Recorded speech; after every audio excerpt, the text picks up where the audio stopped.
Right then, so following what we did in the last class, a very basic mechanism of propagation of disturbance through a medium, elastic medium.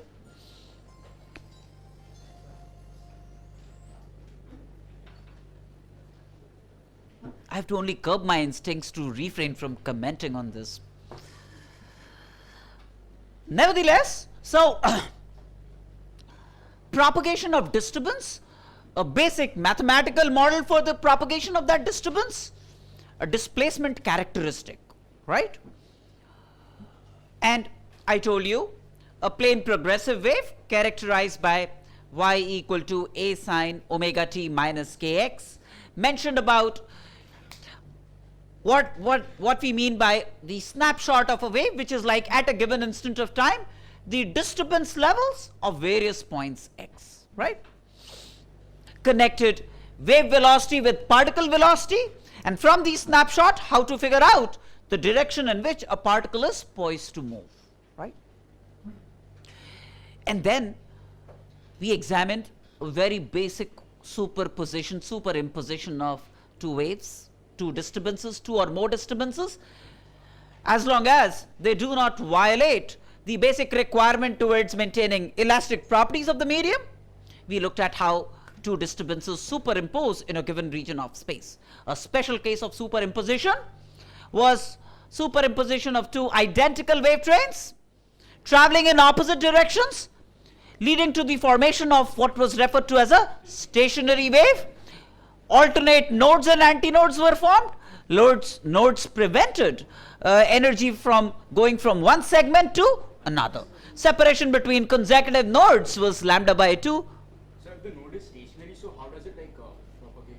No, it doesn't propagate. That's why I'm saying, that's why it's a stationary wave. So after that node, like how do we get the energy in that segment remains in that segment. That's all. And then after that the other part? No, it's set once. It is set once and that is it.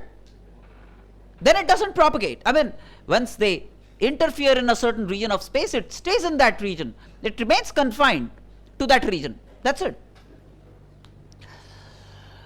Now, two instances of stationary wave formation that we will examine. One stationary wave, see, if these two waves that superimpose in that region could either be transverse waves or could be longitudinal waves. And I told you the mathematics of both is the same, right? The description, the mathematical description of a disturbance, be it transverse or longitudinal, that's going to be the same, right? Now, we would look at stationary wave formation in strings. We would look at stationary wave formation in strings fixed at the ends.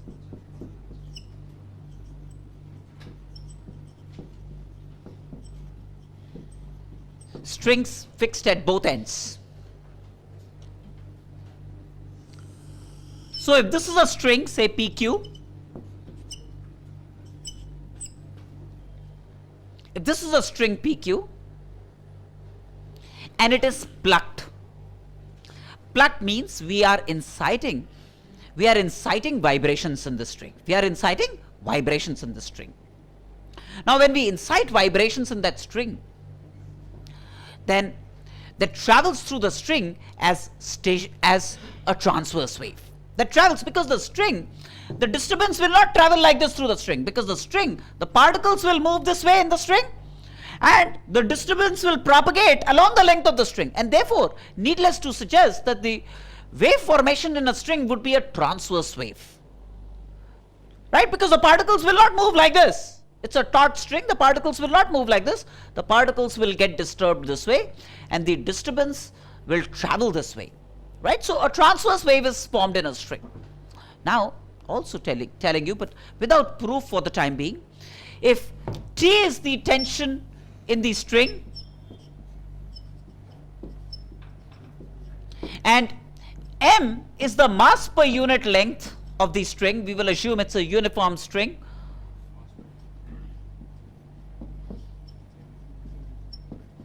then the velocity of transverse wave that travels through the string is given by root T by M.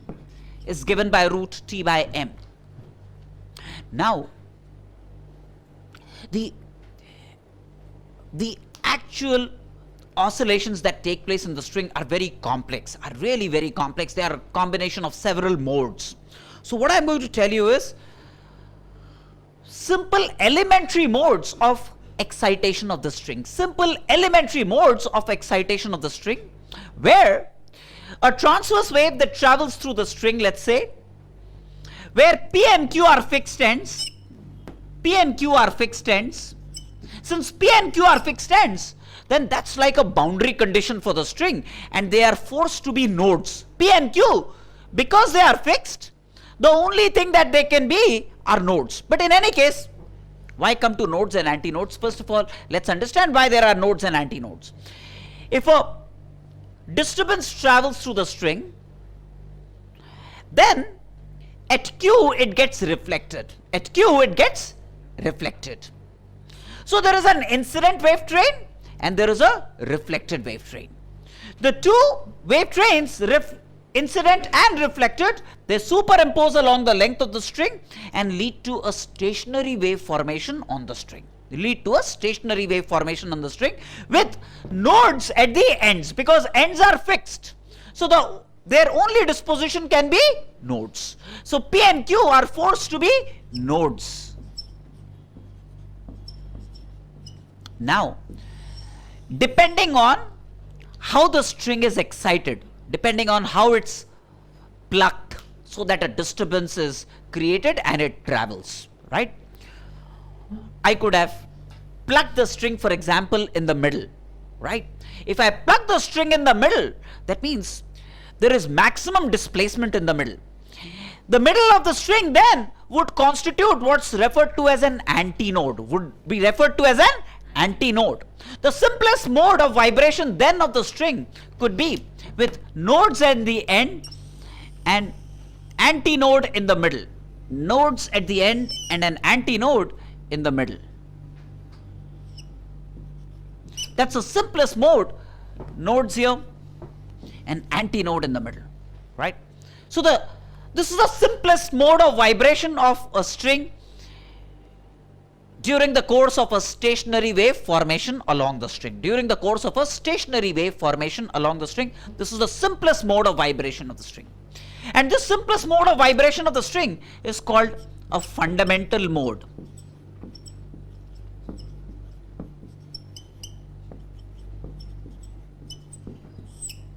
With nodes at the ends and one antinode in between those two nodes. Now, if L is the length of the string, if L is the length of the string, and lambda is the wavelength of the two superimposing waves causing a stationary wave to be formed, then L, since its distance between two nodes, must be lambda by 2. L must be lambda by 2. So the wavelength of the wave formed in the string would be 2L, twice the length of the string. Yes or no? L would be lambda by 2, clear?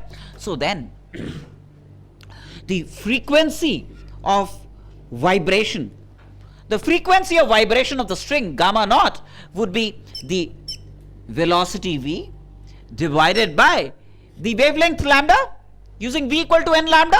The frequency of oscillation of the particles would be v divided by lambda. V divided by lambda. V divided by lambda means v divided by 2L. In its simplest mode of vibration, the frequency of oscillation of the string is going to be given by v by 2L. And this is called a fundamental frequency. This is called a fundamental frequency.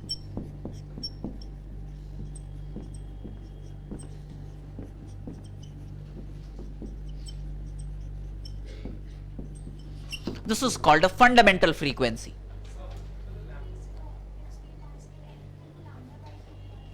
Distance between two consecutive nodes is lambda by 2 in a stationary wave, isn't it? I told you this in the last class. Separation between consecutive nodes when a stationary wave is formed is lambda by 2. Distance between a node and its nearest antinode would be lambda by 4. Right? So lambda is the wavelength of the two superimposing waves. yes. So if you plug the string in the middle. See, I mean, that's one way to get this kind of a formation. What I'm trying to tell you is the actual mode of vibration of the string is very complex, right? So I'm just trying to teach you some basic modes in which the string can vibrate. Say, for example, if I had plucked it in the middle, then there would be other modes of vibration of the string, but this would be the most prominent mode of vibration of the string. And this would be most perceptible mode of vibration of the string with an antinode in the middle. Right? So this is an elementary mode that I'm teaching. The actual excitation, the actual mode of vibration of the string is a lot more complex than this. Okay. So gamma naught, which is V by lambda, is the fundamental mode of vibration of the string, right? The next higher mode in which the string could vibrate in a stationary wave formation scenario would be the following. Can I wipe this off?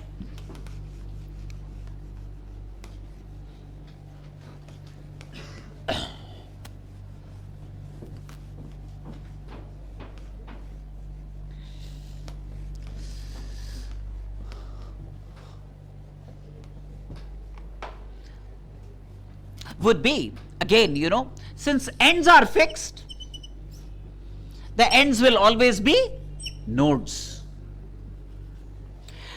In the earlier case, the string vibrated with one segment. The string vibrated in a single segment.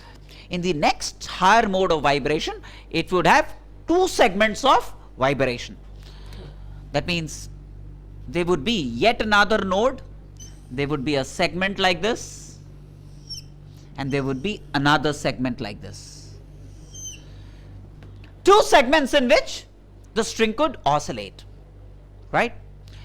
And now the same length of the string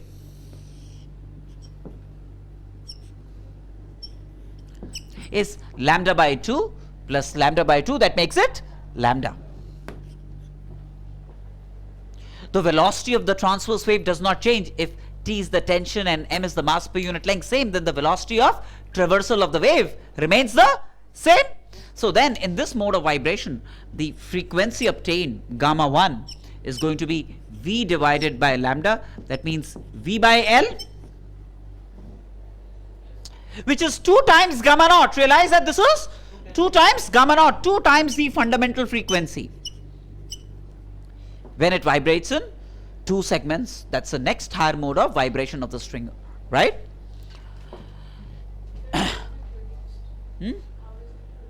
How is it? See, I could have fixed this end and plugged this and this, for example, isn't it? Huh? Yeah, these two simultaneously. I could have fixed this. See, a guitarist would know this very well. I don't know what they call it, a Java or what, the thing with which they hold it here, they fix it here and they plug it, they produce certain frequency, huh? Okay, capo, okay. Alright, so a guitarist would best know, if he needs this kind of a frequency, he would have an idea that, he would need to hold it here and plug it here and here. He would be having predominantly this kind of a frequency. Only problem is, if you apply physics to music, you will not be able to play music. So in any case, in the next higher mode of vibration of the string, the frequency would be 2 times the fundamental frequency that was obtained in the most basic mode of vibration of the string, right? The third higher mode of vibration of the string would be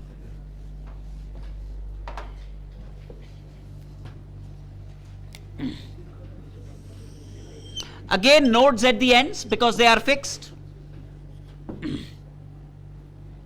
Instead of 2 segments, it could vibrate in 3 segments, 3 loops.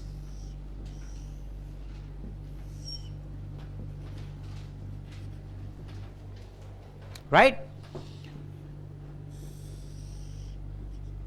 Did I tell you velocity of the transverse wave in the string? Square root of T by m. Okay. So now the length of the string, realize lambda by 2 plus lambda by 2 lambda plus lambda by 2, 3 lambda by 2.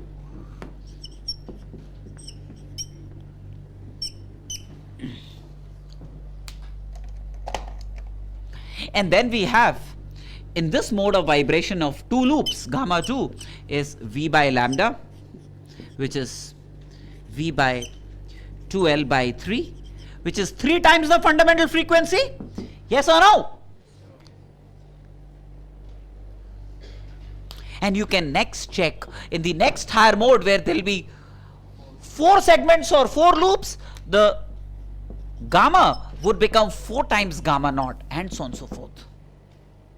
In 4 loops, the frequency of oscillation will become 4 times gamma naught. Therefore, in a string which is fixed at both ends, what are the various frequencies that you can obtain? Gamma naught, which is fundamental. In the next higher mode, 2 times gamma naught, 3 times gamma naught, 4 times gamma naught. These are the various modes in which the string could vibrate. Various modes in which the string could vibrate.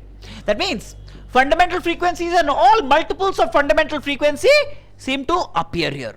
All multiples of fundamental frequency seem to be appearing here. Now, in common parlance, all frequencies that are multiples of fundamental frequency, they are referred to as harmonics. All frequencies, write down, all frequencies that are multiples of fundamental frequency are called harmonics. All frequencies that are multiples of fundamental frequency are called harmonics. When you're plucking that segment 1, so it doesn't mean that the disturbance is getting carried into the second one. It's like there are 2. No. See, this is the final stable formation. Initially, they will travel all the way, and then this would eventually stabilize to this state. That is what happens. And this, for example, is called the second harmonic. This is the third harmonic. This is the fourth harmonic, and so on and so forth. Right? Now, another terminology. Frequencies other than the fundamental frequency, write down, frequencies other than the fundamental frequency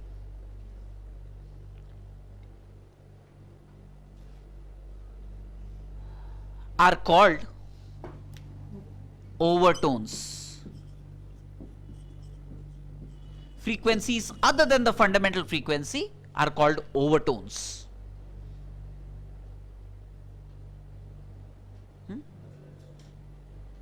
In a string fixed at both ends, all harmonics are available.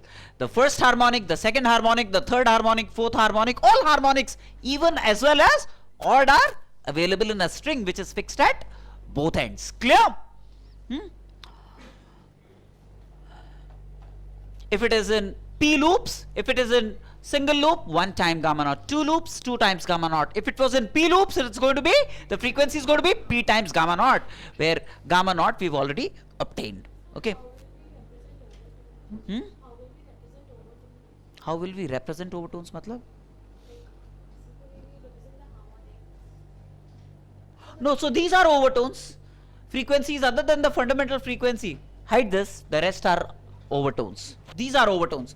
Frequencies other than the fundamental frequency are overtones. So essentially, all overtones will be harmonics, but all harmonics will not be overtones. Right?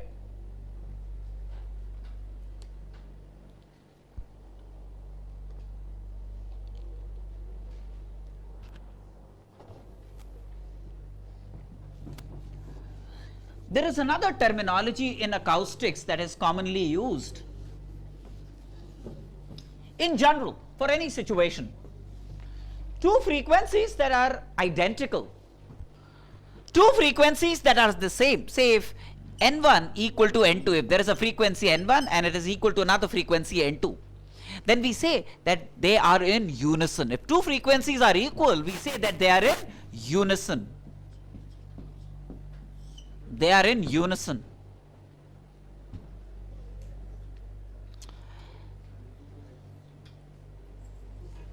That are equal, if two frequencies are equal, they are said to be in unison. They are said to be in unison.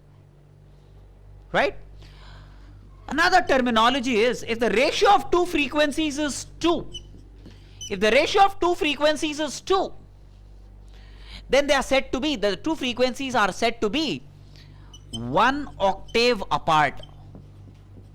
They are said to be 1 octave apart.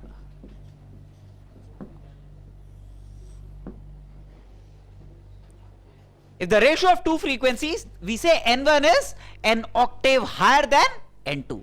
N1 is an octave higher than N2. This is the common jargon, right? N1 is an octave higher than N2. There isn't a name given for N1 by N2 equal to 3. Okay. But these two are commonly used in acoustics. Now, so this was an example of stationary wave formation in strings, consequence of superimposition of two identical transverse waves, an incident transverse wave and a reflected transverse wave, right?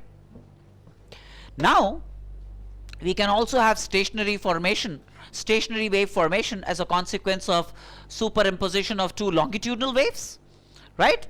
Sound waves, for example, when they travel through air, then they travel in a longitudinal manner.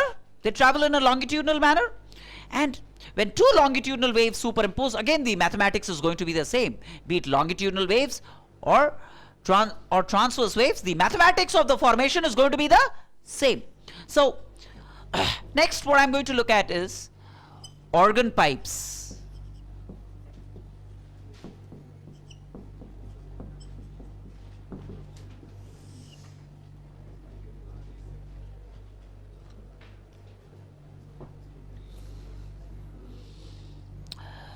First, a closed pipe. A closed pipe is one which is closed at one end, open at the other end, but closed at one end, right? Open at one end, closed at the other. That's a closed pipe.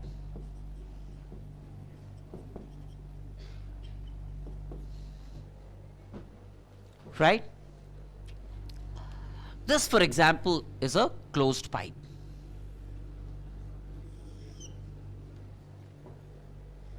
Of a certain length L and of a certain diameter D.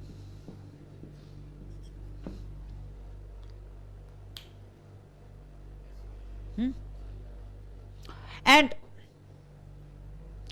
I excite, say, longitudinal waves on the top. I excite longitudinal waves on the top of this closed pipe. And those longitudinal waves travel through this closed pipe. Now, when these longitudinal waves travel through this closed pipe, then at the bottommost point, the particles are incapable of moving. Therefore, the bottommost point leads to the formation of a node, a displacement node. This is a displacement node because particles here are incapable of moving. So, again, why node antinode? Because see, there is an incident ray, incident longitudinal wave that travels through the length of the pipe. It gets reflected from the lower end. Once it gets reflected from the lower end, then the incident wave train and the reflected wave train along the length of the string leads to a stationary wave formation. Now, for sure, there is going to be a node at the lower end because the particles at the closed end would be incapable of nudging, right? So there is a node formation. The particles at the topmost point have the greatest freedom to move. Have acoustically the greatest freedom to move, right? And therefore, because of that boundary condition, because of the nature of this, there would be an antinode formation at the top. Because the particles have the greatest freedom to move at the open end, right? Now, given that whatever be the mode of formation of a stationary wave in the along the length of the pipe, there has to be a node at the closed end, there has to be an antinode at the open end, right? Given this, the simplest mode in which the closed pipe could vibrate, the simplest mode in which the closed pipe could vibrate is as follows. The depiction could be an antinode at the top, a node at the bottom. That's the simplest mode of vibration of the closed pipe. That's the simplest mode of vibration of the closed pipe, with one antinode and one node. So this is the fundamental mode.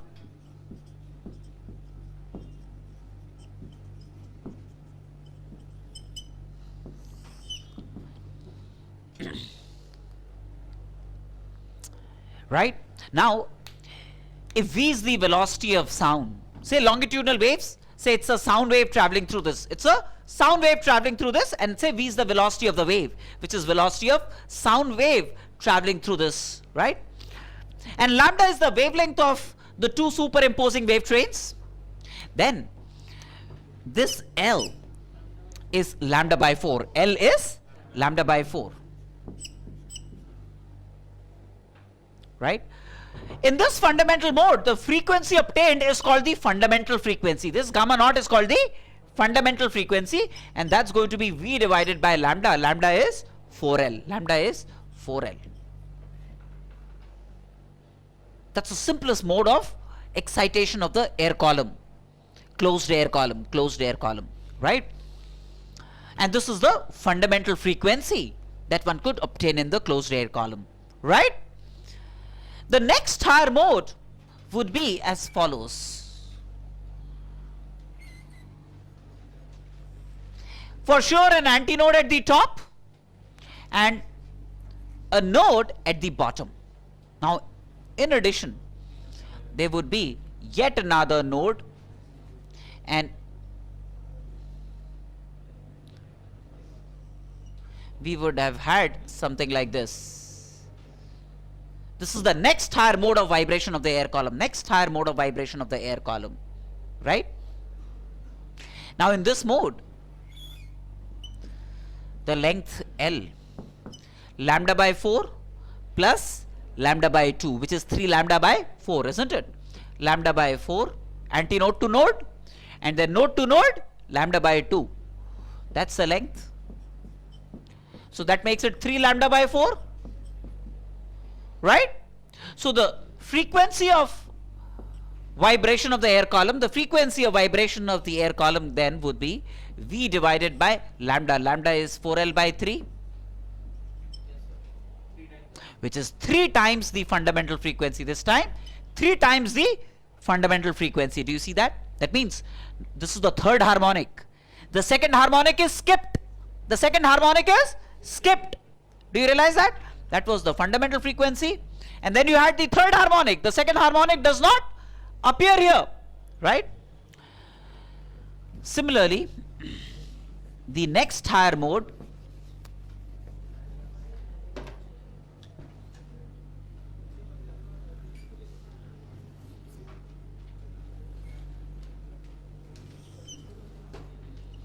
antinode, node,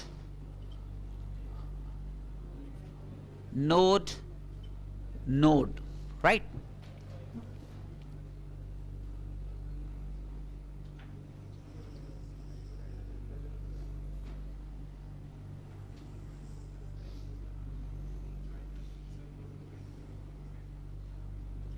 That's the next higher mode of vibration of the air column.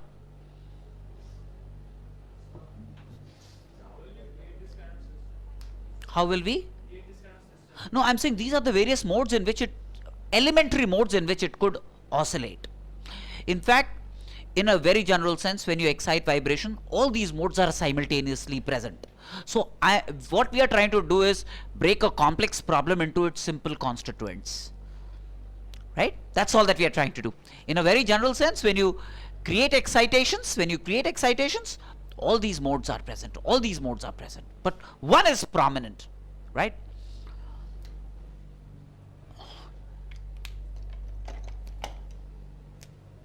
So this time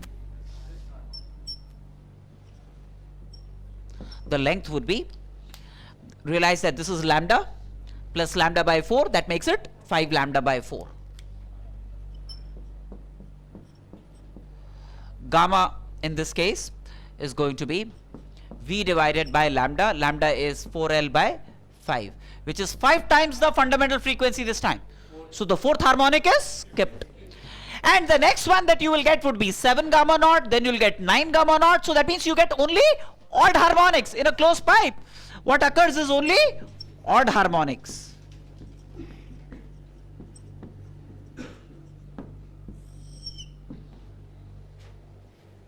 What you see is only odd harmonics, right? Yes or no? So gamma naught, 3 times gamma naught, 5 times gamma naught, and so on and so forth. You can witness only odd harmonics in a closed pipe, In fact, again, we will not get into that business, but let me just make a reference to this, a passing reference to this. It has been found experimentally that the antinode of this is not formed exactly at the open end.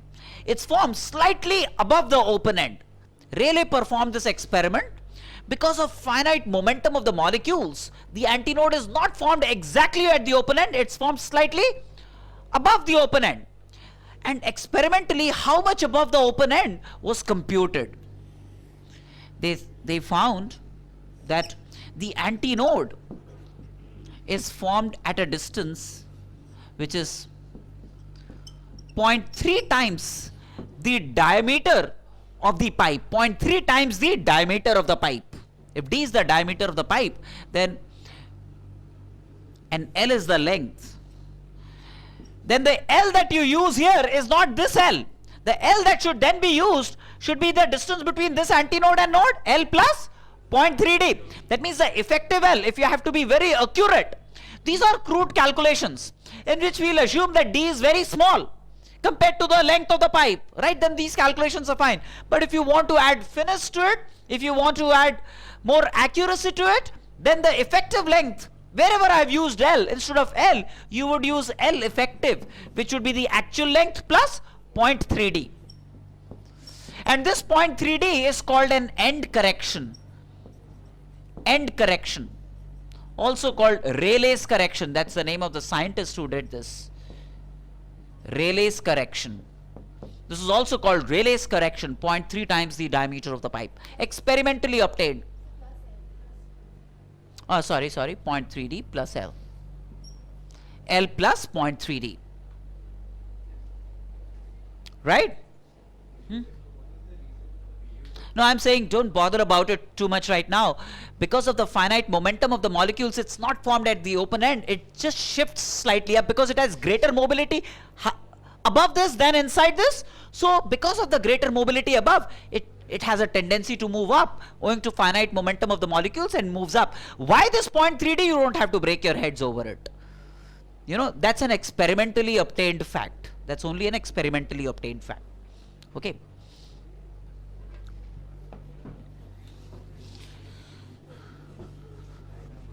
Now, next we'll look at is an open pipe. One which is open at both ends.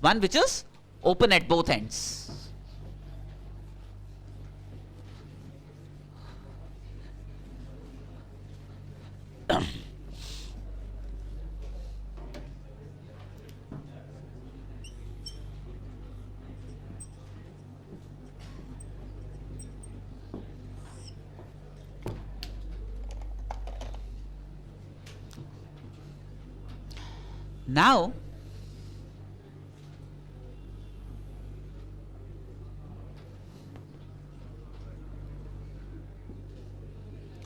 a pipe which is open at both ends. We'll explore this.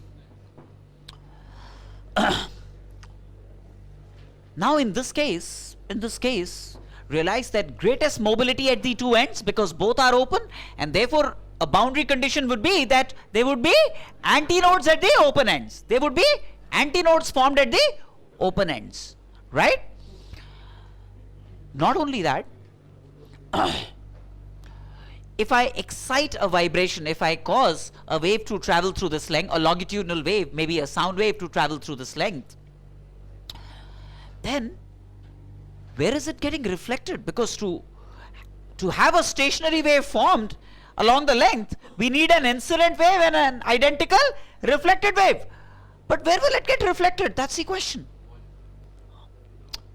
It has to get reflected like this. The wall will reflect like this. And anyways, it's traveling like this. Why would it get reflected by the wall? Huh? Hmm? No, it's just coming from this direction.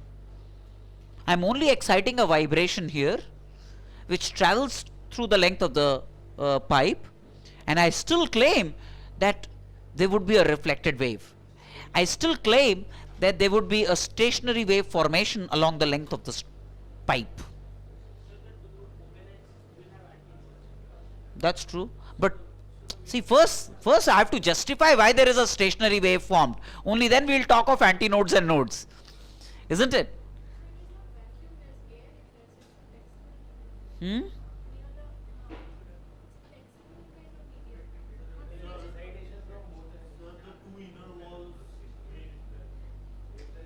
For the time being, we'll say balls to walls. They don't play a role here. But yes. No, there is excitation only at one end.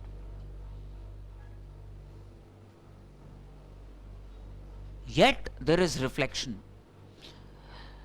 See, fundamentally, a reflection occurs if there is a sound wave that travels through a medium. It would want to get reflected if it finds a medium which is acoustically different. See, when I excite a vibration on top here, that vibration, that excitation travels through this length, right? It comes to this point. Now when it comes to this point, it says, hey, something fishy when I move out of this. Something fishy when I move out of this. Why does it feel so? Because, see, the molecules of the medium that are confined to this region have a characteristically different behavior compared to the molecules outside. And therefore, the medium inside is air, the medium outside is also air, but it behaves acoustically different. See, if in a medium we create different mobilities for particles, then it could be the same medium, but it will behave like different media. So, the medium just inside the pipe and the medium just outside the pipe have acoustically different characteristics. There is greater mobility outside, it's constricted inside, therefore acoustically it behaves like a different medium. Acoustically it behaves like a different medium. And if it behaves like a different medium, then you would expect a reflection to occur at the bottom end. Therefore there is an incident wave train which gets reflected at the open end. There is a reflected wave train. They superimpose in this region and lead to formation of a stationary wave. Yes or no? You know what I'm saying? It's just acoustically different. Yes.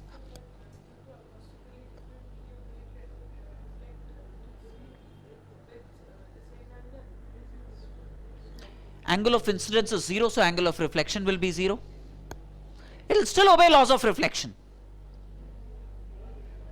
It will still obey laws of reflection. The boundary behaves acoustically different because the medium just above this boundary and the medium just below this boundary comprises of molecules that have different extents of mobility, freedom. Therefore, this region is acoustically different from this region and therefore behaves like, the two regions behave like different media,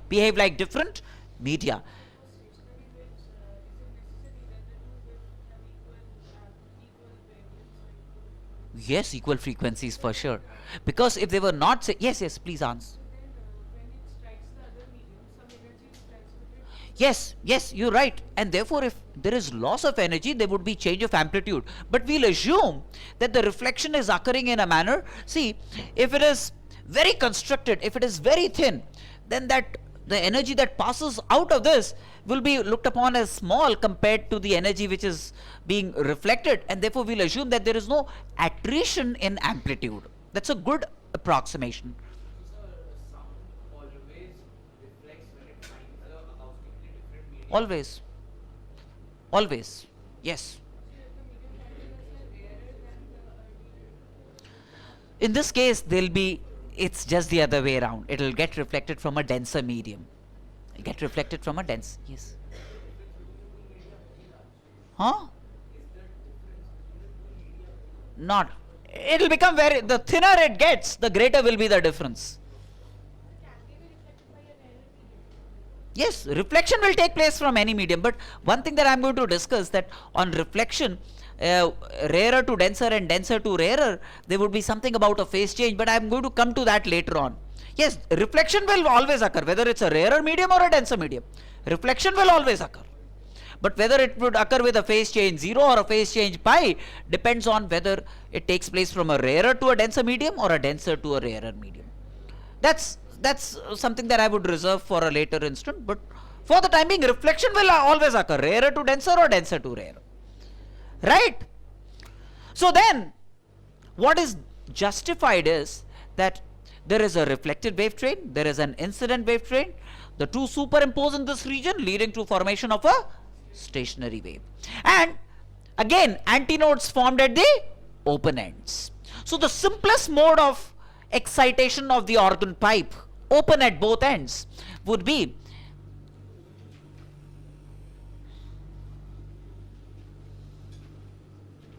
this: an antinode at the open end and a node here.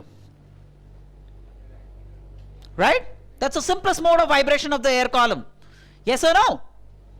Can you perceive anything simpler than this? If there are two antinodes, what's the least number of nodes that you could have between two antinodes? One, right? So this would be the simplest, isn't it?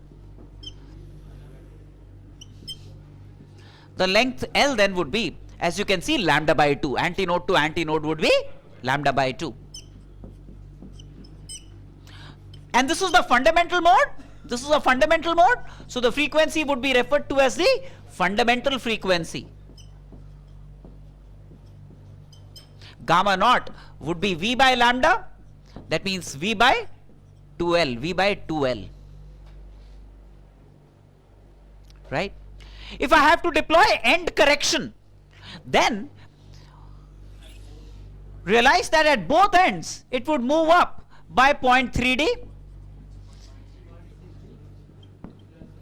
Then this L would have to be replaced by an L effective, which would be L plus 0.6D, 0.3D above and 0.3D below. That's going to be 0.6D would be the effective length if we want to be accurate about our calculations, right?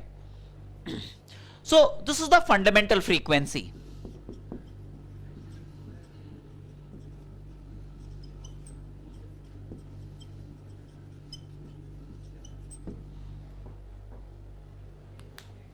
Right?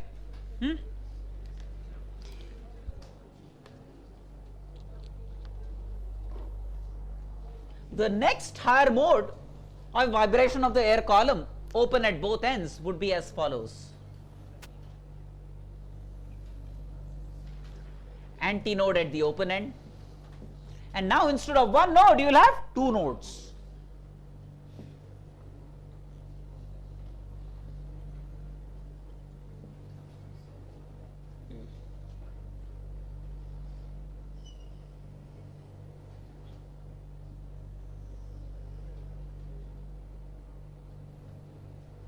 That's the next higher mode of vibration of the air column, which would give us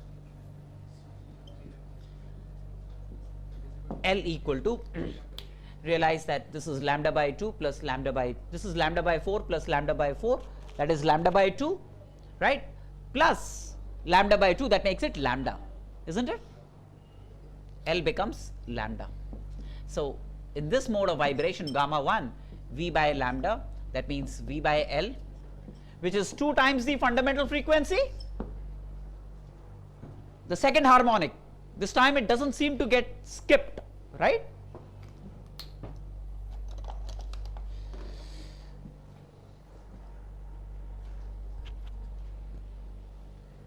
In the next higher mode of vibration of the air column,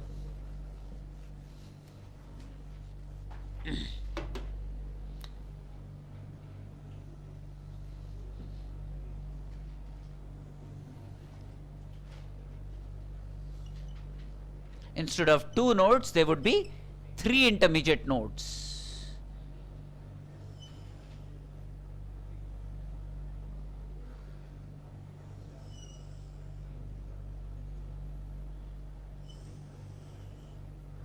This antinode, node, node, node, antinode. Length L. Right? Do you see that? There is lambda plus lambda by 2, that is 3 lambda by 2. Do you realize that? So L would be 3 lambda by 2. So frequency gamma 2 would be V by lambda. That means V divided by 2L by 3, which is 3 times the fundamental frequency, the third harmonic. In the next mode, you will get 4 harmonics, 5 harmonics. All harmonics will appear in an open pipe. All harmonics will appear in an open pipe, the even as well as odd, even as well as odd, right?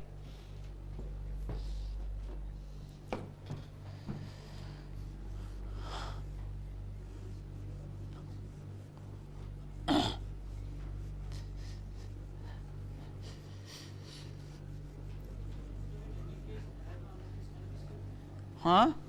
See, in a very general sense, again, it would be something that I'm going to make a detailed mention of, but for the time being, again a passing reference, that if there is a system in which the ends are in identical states, like was in a string, like was in an open pipe, ends are in an identical state, no harmonic will be skipped. If the two ends are in different states, then you will have harmonics either odd or even getting skipped. We'll come to that. There would be situations where I would take a plate and pluck it at different ends. Different kinds of situations at the different ends will cause even odd harmonics to also get skipped, right? But in most situations that you'll encounter, you'll find primarily even harmonics getting skipped. So we'll come to that when the time is right, but for the time being, just make a mental note of it, right?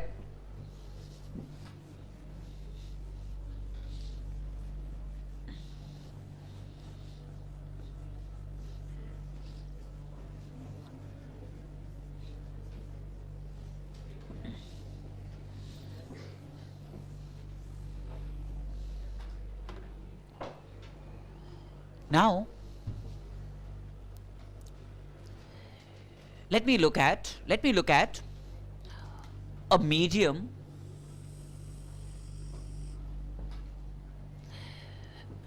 say in which sound travels, velocity of sound is v.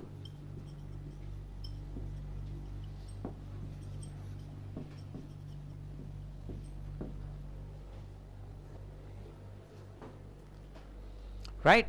And say there is a certain source of sound.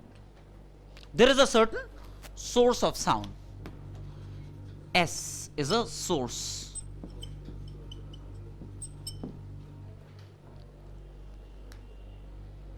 Clear? And the source has a frequency n. The source has a frequency n. It could be a whistle. N pulses per second. When I say frequency, means n times of this every second. We say there are n pulses emitted by the source every second. N pulses emitted by the source every second, right? So n is the frequency of the source.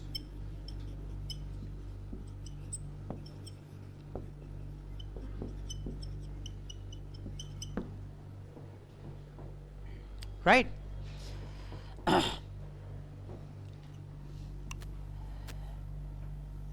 And say there is an observer.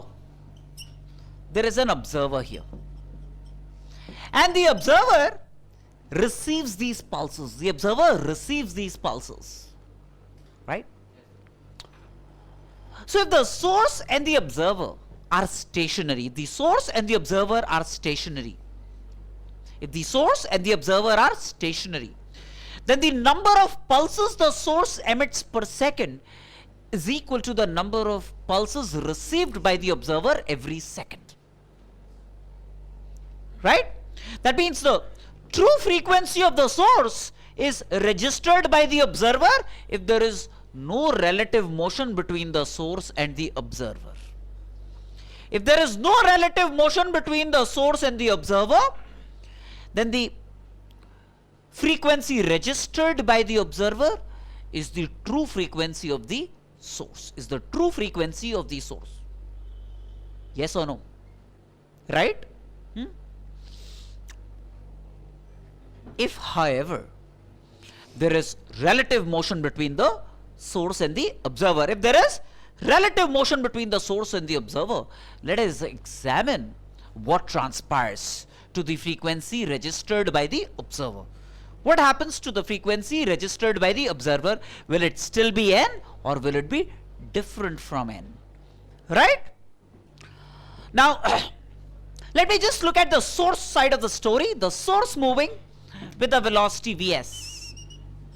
The source moving with a velocity vs. Clear? At a certain instant, let's see how the motion of the source affects the density of these pulses in the medium. Right? Distribution of these pulses in the medium, how they are affected by the source moving through the medium. By the source moving through the medium, let me look at the source side of the story. Let me look at the source side of the story. The source moving with a velocity vs at a certain instant of time t equal to 0, it emits its first pulse here. It emits the first pulse here. We will assume, of course, at all times. And by the way, these pulses, when they are emitted by the source, they then become detached from the source and they start to move through the medium with a velocity governed by the medium. Therefore, they will move with a velocity equal to velocity of sound, let's say, in this medium. Yes or no? Right? So once this pulse is emitted by the source at this instant of time, it detaches itself from the source and it starts to move with a velocity v, which is velocity of sound through the medium. Yes or no? We will at all times assume that the velocity of source and observer is less than the velocity of sound. Right? No, or even though it could be, no, it's not like it cannot be more than the velocity of sound, it could be. Then we look at what's called a Mach number, MACH, but then that gets very detailed. For toddlers like you, it would suffice to assume that velocity of sound is more than velocity of source and observer. Otherwise, sonic boom, there is something called a sonic boom, right? So that's a true phenomena to examine, but then the mathematics of this, of a sonic boom, would be kept away from you for the time being. Okay. So at time t equal to 0, the source emits a pulse. Right? The pulse then starts to move through the medium with a velocity equal to v, the velocity of sound. So it starts to move with a velocity v. It will then be ahead of the source. The first pulse will then be, thank you so much, ahead of the source at all times. Right? Now, 1 second later, say 1 second later, t equal to 1.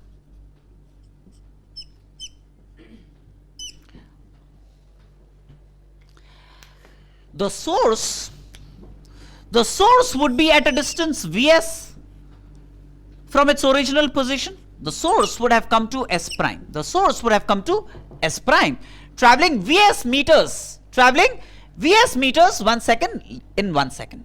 Right? This would be the position of the source. Right? Yes or no? And in 1 second, the source would have emitted n pulses. So it would emit the nth pulse here. The source would emit the nth pulse here.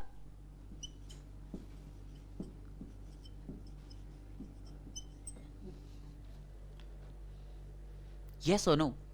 Right? Now, if the source emits the nth pulse here, the first pulse, of course, would have overtaken the source right at the very onset.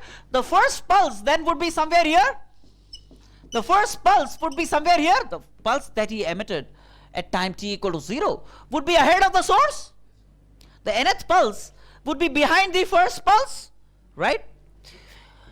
Now, the first pulse in 1 second, so at t equal to 1 second, this is where the first pulse is, this is where the nth pulse is, right? The first pulse would have traveled a distance in 1 second equal to v meters. V is the velocity of sound.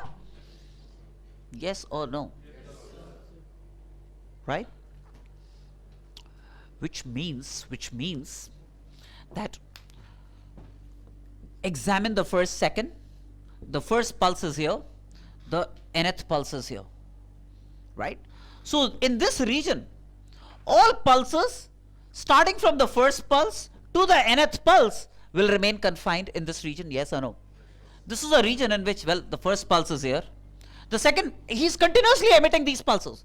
The second pulse that was emitted here, somewhere here, would have been behind the first pulse. Second pulse would be here.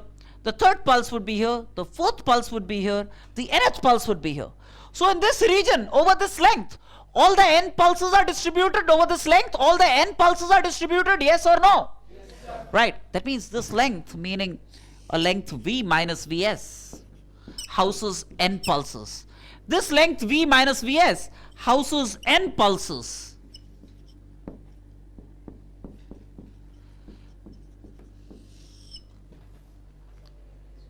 Yeah, why not?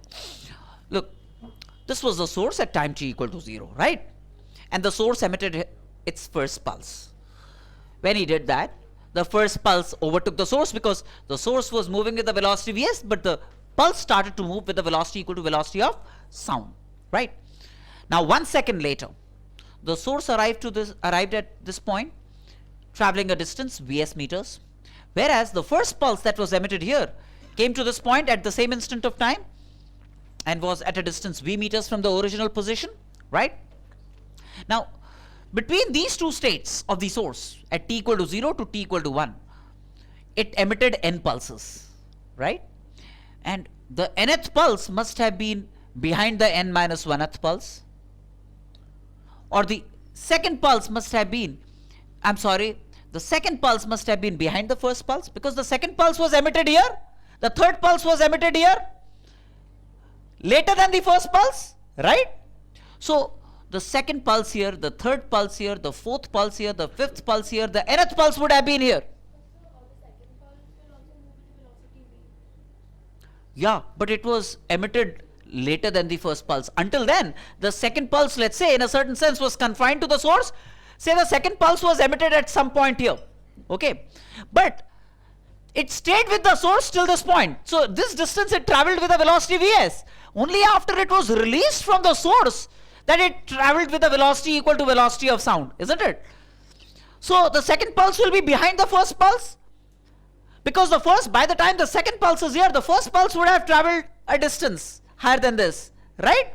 So the third pulse behind the second pulse, the fourth pulse behind the third pulse, and so on and so forth, right? So in this region where the first pulse has arrived and the position of the source at t equal to 1 second, all the n pulses that the source had emitted in n second, they remain confined. They are now confined to this region at this instant of time. Yes or no? Clear? All sure about it or unsure? So what is this distance? This distance is v minus vs. And how many pulses does it contain? N pulses. It contains n pulses. The source moves, and this is how. This is the manner in which it distributes the pulses linearly in the region. The source therefore distributes these pulses owing to its motion. Owing to its motion, the number of pulses per unit distance that it distributes in the region would be n divided by v minus vs. N divided by v minus vs would be n divided by v minus vs is number of pulses per unit distance, number of pulses per unit distance that the region contains because of the motion of the source. This is what it contains. This region now contains n by v minus vs pulses per unit distance. This is the number of pulses per unit distance that this region contains. That is what the source has done to the medium. This is what the source does to the medium. Clear? Are you all okay with this? Now, let me look at the observer side of the story, where the observer is moving in a medium. This observer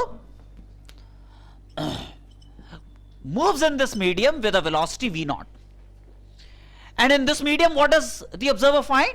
The observer finds that there are these many pulses per unit distance. These many pulses per unit distance is what the observer finds in this medium. Right? Now, if someone says the frequency registered by the observer, well, the number of pulses the observer would encounter in 1 second would be his measure of the frequency. I'll repeat, don't worry. First of all, do you understand this? Now, this is, forget the observer for a while. This is what the source did to the medium. The source created n by v minus vs pulses per unit distance in the medium, right? Now, the source is actually navigating through one such medium. The source is navigating through a medium with these many pulses per unit distance. The number of pulses that the source, the observer encounters in a unit time per second would be his measurement of the frequency of the source. How will he measure the frequency of the source? The number of pulses the observer registers in a given second. The number of pulses, write down. The observer measures the frequency of the source. The observer measures the frequency of the source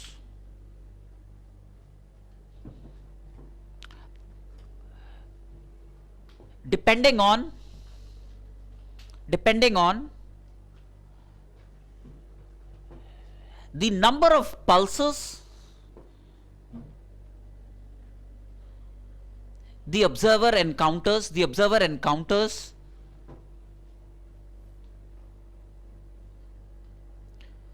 per second while traveling through the medium.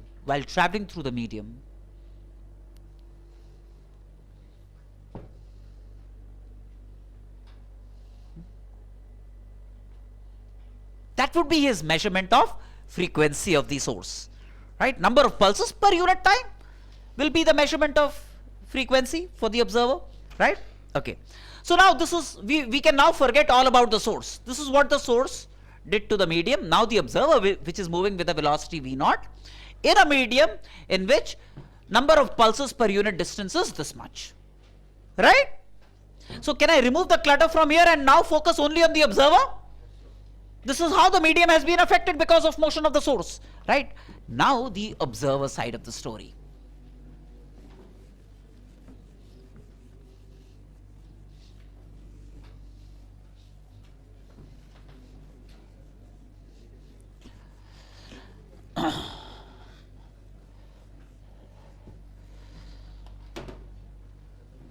The observer side of the story in a medium in which this is prevalent, right?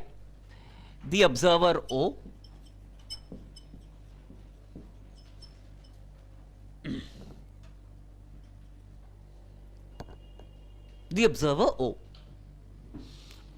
moving with a velocity v0 to the right, right? Now at a certain instant, call that instant t equal to 0, not same as the earlier t equal to 0 and t equal to 1. Now at some instant, some reference instant, choose to call that instant t equal to 0. The observer registers a pulse, call it a first pulse registered by the observer. Call it the first pulse registered by the observer, right?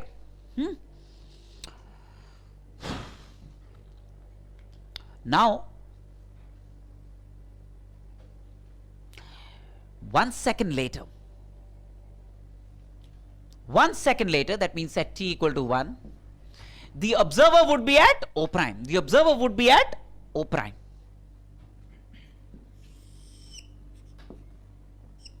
And would have traveled a distance v0 meter. Meters. Clear?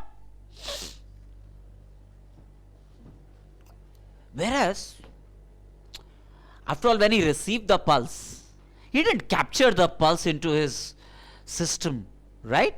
He just received the pulse and the pulse traveled. That's the perception that the pulse gave to him, and the pulse moved on, right? So after being received by the observer, the first pulse moved ahead of the observer. It was registered by the observer, and that the pulse moved ahead of the observer, right? Yes or no? Therefore, the first pulse must have been always ahead of the observer after this instant, because the first pulse traveled with a velocity equal to velocity of sound. So in 1 second, this first pulse which the observer received at this instant would have been somewhere here. The first pulse would have been somewhere here at t equal to 1 second. Yes or no? And would have traveled a distance equal to v meters. V is the velocity of sound. Would have traveled a distance equal to v meters. V is the velocity of sound, right?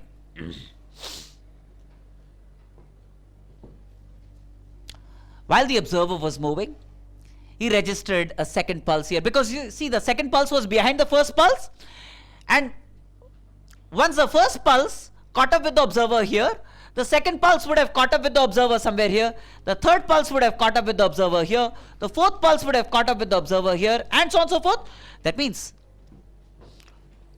by the time the observer comes to this point, he would have registered a certain number of pulses, and that would be his measure of frequency of the source, right?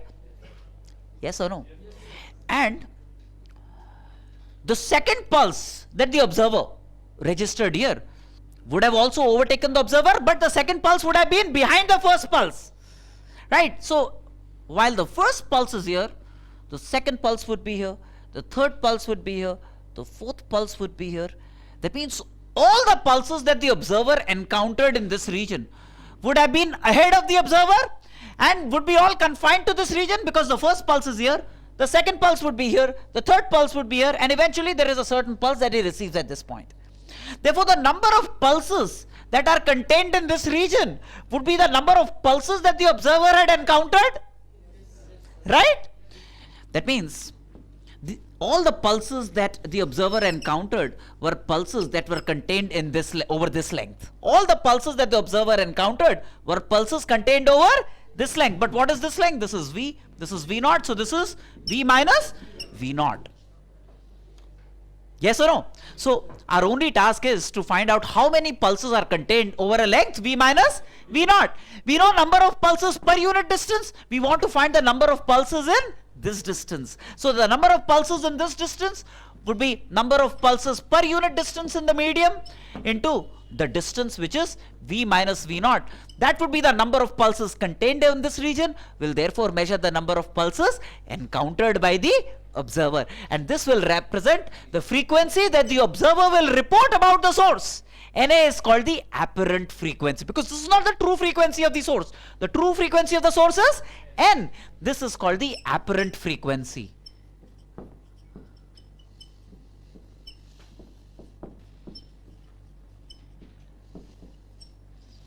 Registered by the observer.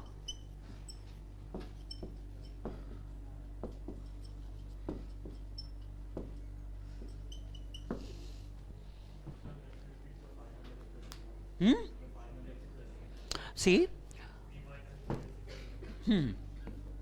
Did you understand that all the pulses that the observer registered are pulses that are there in this length, over this length?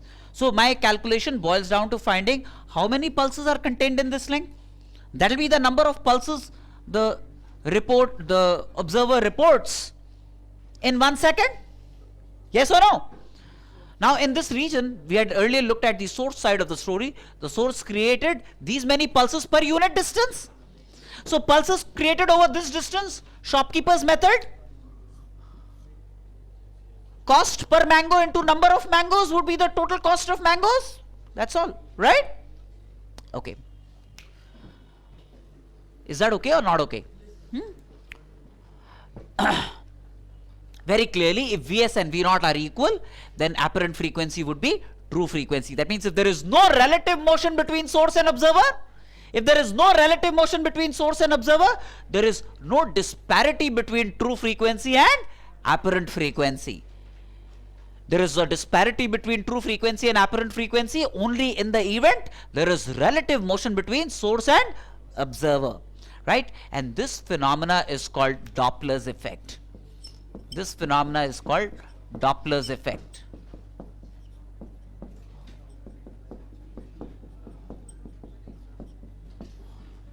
This phenomena is termed as Doppler's effect.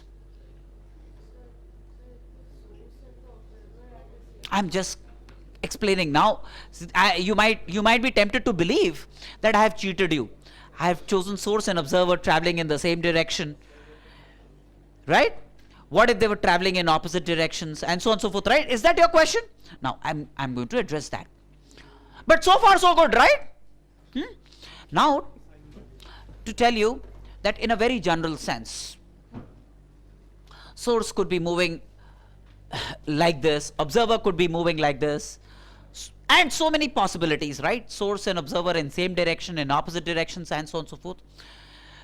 All that you need to remember is this formula along with a sign convention. Let me tell you a sign convention. Don't have to remember 15 formulas, but one formula and one sign convention. It's about choosing the sign of Vs and V0. It's about choosing the sign of Vs and V0. Now, take notice of what I'm going to tell you.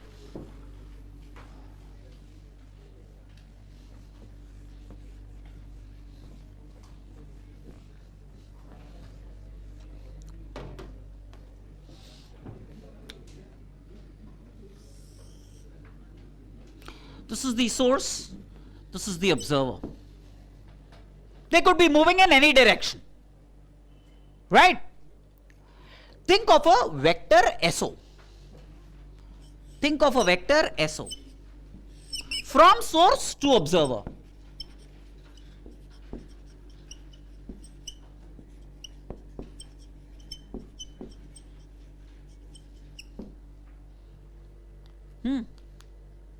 From the position of the source to the position of the observer. Write down anything measured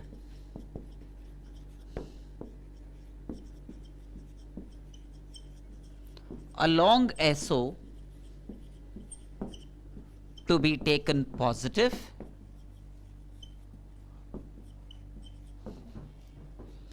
anything measured opposite to SO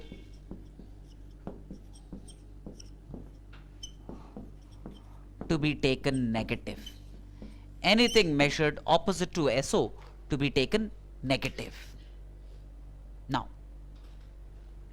in this formula, for example, suppose source was moving with a velocity 5 meters per second and observer was moving with a velocity 2 meters per second, suppose.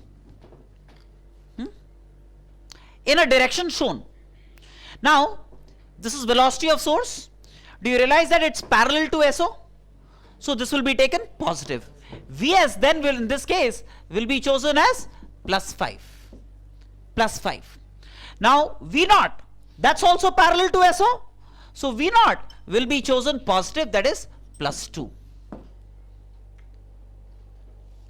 In order that you could apply this formula. Now, suppose I change things a little bit. Can I wipe this off? Suppose I had source moving like this with a velocity of 5 meters per second, observer moving like this with a velocity of 2 meters per second. Now, look at Vs. This is the vector SO and velocity of source is opposite to SO. So Vs would be chosen as minus 5. Vs would be chosen as minus 5 meters per second. V0, that's parallel to SO. So V0 in this case will be chosen as plus 2 meters per second. In the same formula, just the same formula with revised signs. Clear? Suppose we had a situation like this. Observer moving in this direction with a velocity of 2 meters per second. Then what would be Vs? Minus 5, because the vector SO is like this. velocity of source is opposite to the vector SO. So Vs would be taken as minus 5. VO minus 2, because the vector SO is like this, right? Minus 2, and so on and so forth. This is what you do, right?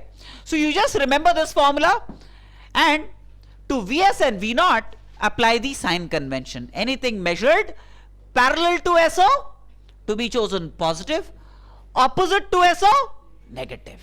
That's it. One formula and one sign convention. Don't have to remember different formulas for different conditions. Just this one formula along with the sign convention. Now, सब बता रहा हूँ गुरुदेव, थोड़ा सा समय दे. हाँ, I'm coming to that also. Angle dangle सब बता दूंगा. ठीक है Shashi?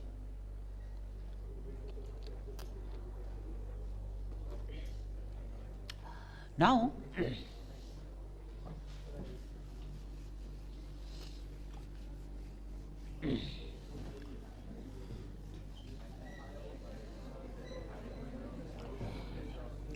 see, this was a case where the source and the observer, they were moving with constant velocities. They were moving with constant velocities.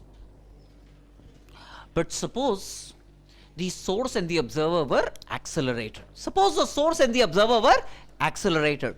Then the source has different velocities at different instants of time. The observer also has different velocities at different instants of time.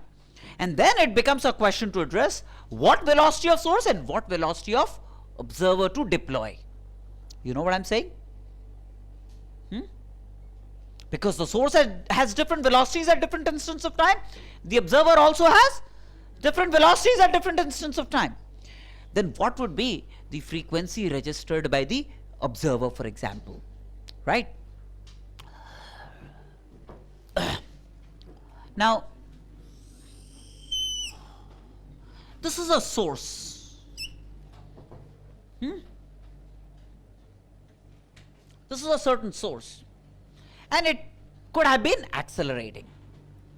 This is an observer. And the observer could also have been accelerating. Let's say at time t equal to 0, the source is here. At time t equal to 0, the observer is here. And say both are having, say, variable velocities. Variable velocities.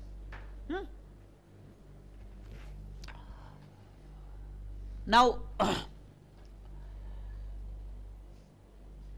the source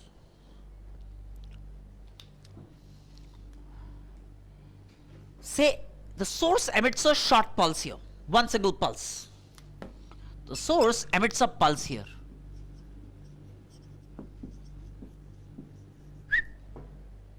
That kind of a pulse, that's what I mean. One pulse here, right?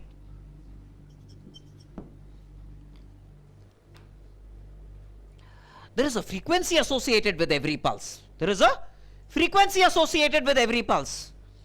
Now, this pulse would reach the observer not right away. It would take a little while to reach the observer. It will take a little while to reach the observer, right? Now, at an instant, so if the observer is moving with an acceleration and is moving to the right, this pulse would anyways catch up with the observer because the pulse moves with the velocity higher than the velocity of the observer. It would catch up with the observer. Yes or no? Right? It would have caught up with the observer somewhere here. The pulse catches up with the observer. Right? Now, once this pulse was emitted by the source, the only thing it knew about the source was the velocity of the source at that instant of time. You know what I'm saying? This pulse that was emitted by the source here and received by the observer here, the same pulse was received by the observer here.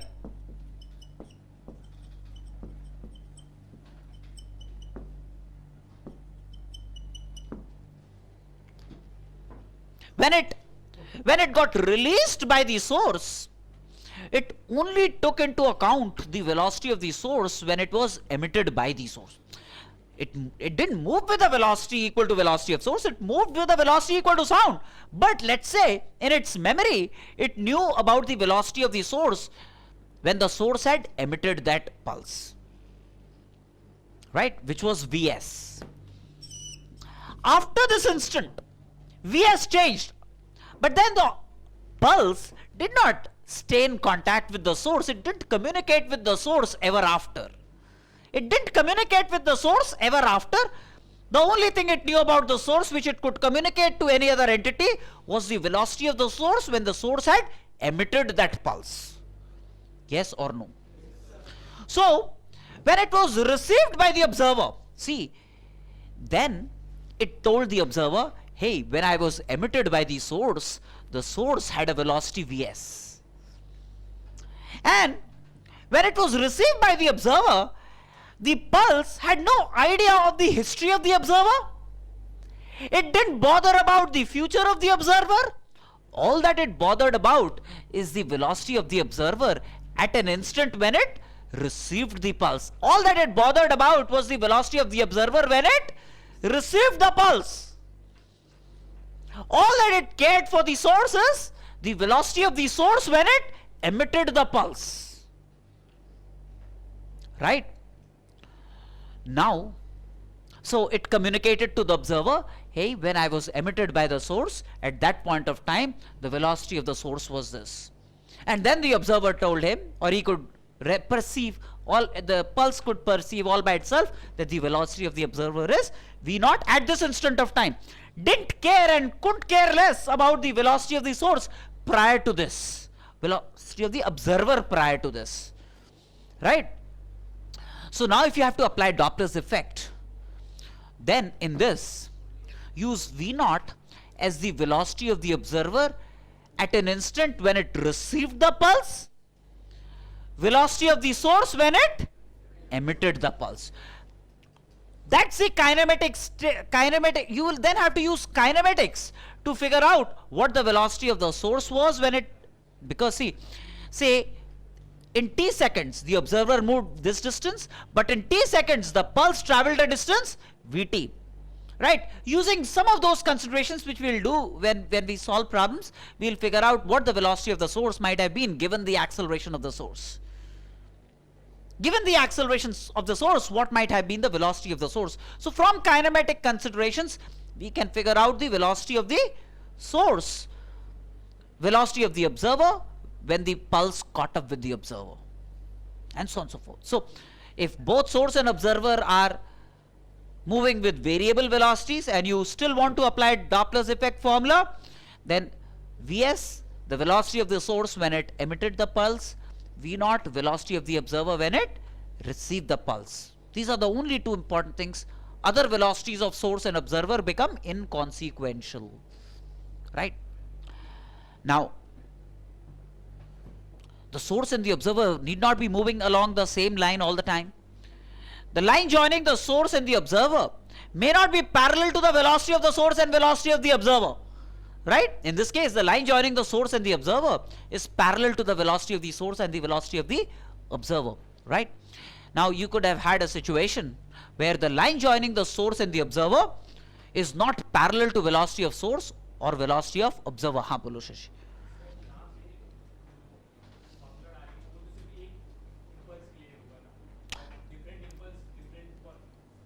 सुनो बेटा, it's like this. सोचो ये एक लफंगा है, एक बार सीटी मार के भाग रहा है और बेवकूफ भी है, तुम्हारे जैसा नहीं है ना, थोड़ा डर भी है, फिर बेवकूफ भी है, सेमी डायरेक्शन में मूव कर रहा है. एक्चुअली इसको यहां पल्स मार के उल्टे डायरेक्शन में मूव करना चाहिए ना. ठीक है ना? It's yes. For example, you know, there could be a train. At the time it leaves the station, it emits a pulse, isn't it? एक whistle छोड़ता है, वो whistle है ये, सारे रास्ते whistle नहीं होगा. तो then see, it could also be continuous. Somebody would tell you, when the observer is here, what is the frequency that he registers at this point? When the observer is here, then what would be the, ये continuously भी छोड़ सकता है pulse. When the observer is here, then what would be the frequency? When the observer is here, then what would be the frequency registered if it is continuous? Right? So then n in this case will No, that's a true frequency of the source. That's a fundamental property, not at that instant. It's a true frequency. Even if the source emits one pulse, there is a frequency associated with that pulse, no? Isn't it? If you are selling 2 mangoes, there is still a cost per mango associated with it, which will not change whether it's 2 mangoes or you are selling 3 mangoes or you are selling half a mango. The cost per mango will be the same.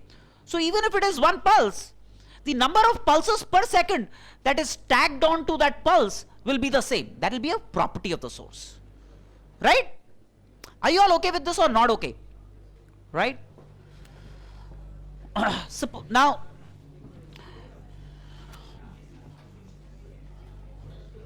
suppose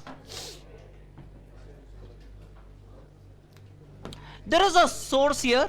It could be a train emitting a whistle. It could be a train emitting a whistle at this station, right? And say there is a parallel platform. This is one platform.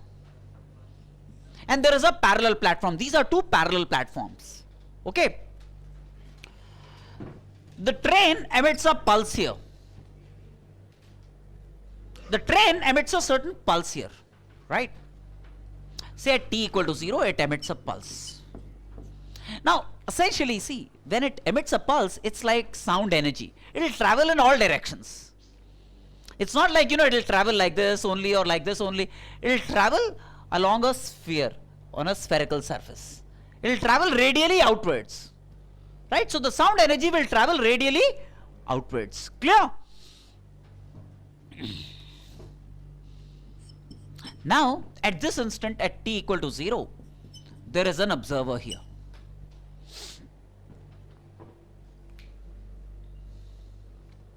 And say the observer is moving like this, V0, and the source, the train, when it emitted this whistle, was moving along a parallel platform with a velocity Vs here. Right? But as far as the source is concerned, what's the only important velocity of the source? The velocity when it emitted the pulse. Right? Say the observer could have been moving with a different velocity. Now, at t equal to 0, when the source is emitted here, at t equal to 0, the observer is here. It will take some time for the pulse to reach the observer. Right? It will take some time for the pulse to reach the observer. That means the pulse reaches the observer by the time the observer reaches this point. At t equal to t0, this pulse reaches the observer.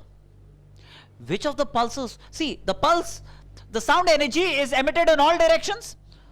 What would be the line of traversal that would be intercepted by the observer? That part of the pulse which travels like this would be emitted by the observer. Yes or no? Isn't it? This light energy travels in all radially outward directions, right? Sound energy. The part of the sound energy which travels like this is not intercepted by the observer. Part of the sound energy which is traveling like this is not intercepted by the observer, because the one which is part of the sound energy which travels like this, by the time it reaches this point, the observer would have advanced to this point. Yes or no? So, the sound energy intercepted by the observer would be one which travels along this line. Yes or no? That means, say it took t0 seconds. That means in t0 seconds, sound would have traveled a distance v t0, whereas the observer would have traveled, let's say, some distance. This. Yes or no? In the same time, the observer would have traveled this distance and sound would have traveled this distance in the same time. These two distances in general would be different, obviously. Sound would travel greater distance compared to the observer, right? Now, therefore, the position where the pulse is intercepted by the observer is this. The position where the pulse is intercepted by the observer is this, yes or no? There was a whistle that was emitted here. At that instant, the observer was here.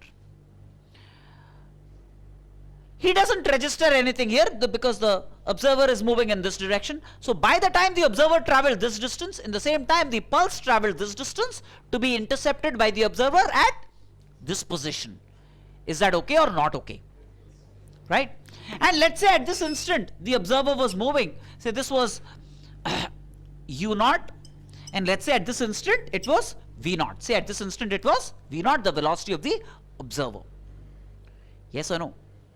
So now there are only two relevant positions: position of the source when it emitted the pulse, position of the observer when it received the pulse. And there are only two important velocities: velocity of the source when it emitted the pulse, velocity of the observer when it received the pulse. Now in this case, realize that this Vs is important and this V naught is important, and this is the line joining the source and the observer, which is not parallel to Vs and V naught. In this case, the same formula would have to be deployed with sign convention, provided you take component of Vs and V naught along SO. So in this case, so Vs that you will take, suppose this angle is alpha, say this angle will also be alpha, Vs that you will take would be Vs cos alpha. Now Vs cos alpha is from source to observer, to be taken positive, right? And as far as V naught is concerned, you will take V naught cos alpha, but that's from observer to source, so V naught to be replaced by minus V naught cos alpha in this formula.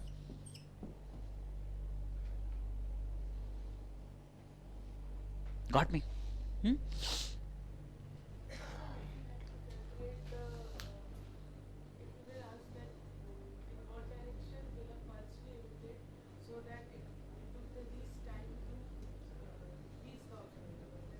To? In which, sorry, can you repeat your question?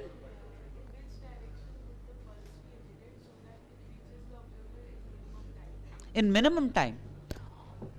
You mean, okay, so what you'll do is you'll take time t seconds, and this distance, they meet at this point. In that time, this travels this distance and this travels this distance. You can find the time it takes, and then if you want to find the least time, you would differentiate, let's say dt with respect to alpha. You can find it as a function of alpha, dt d alpha equal to 0, and find the least time. Was that your question? You would write t as a function of alpha, because this, based on where the observer is intercepting the pulse, this alpha would be different, so the time it takes would be a function of alpha. So then to find t to be the least, you will say dt d alpha equal to 0 and find the corresponding t, and therefore the corresponding alpha for which t would be the least. That's what you will do, right? So here n is the frequency of the sound or the number of pulses per second? Which is the frequency? Number of pulses per second is the frequency of the true frequency of the source. Okay, so like if I emit 10 pulses, I do not know how many were emitted, but n were emitted in t seconds, or 6 in what, how many seconds? Say 3 seconds. So 6 by 3, 2 pulses per second. Yeah. The frequency is number of pulses emitted per second is the true frequency. Is that okay or not okay?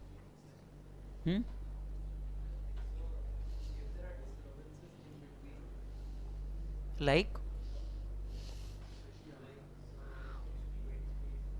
Okay, suppose, yeah, that's relevant. Suppose they could, in this medium, there are two possibilities. You know, the medium could have a bodily movement, and there could be wind blowing through the medium. So suppose there is wind blowing through the medium, then this v, velocity of sound, gets augmented by an amount v plus vm. Vm could be the velocity of the medium, or could be velocity of wind. So if the medium is bodily moving, at v plus vm, and if there is also in addition wind blowing through the medium, plus vw, replace v by v plus vm plus vw wherever it appears. That's what you do. If there were, then for each source there would be a different frequency reported by the observer. That is what would happen. Got me, na?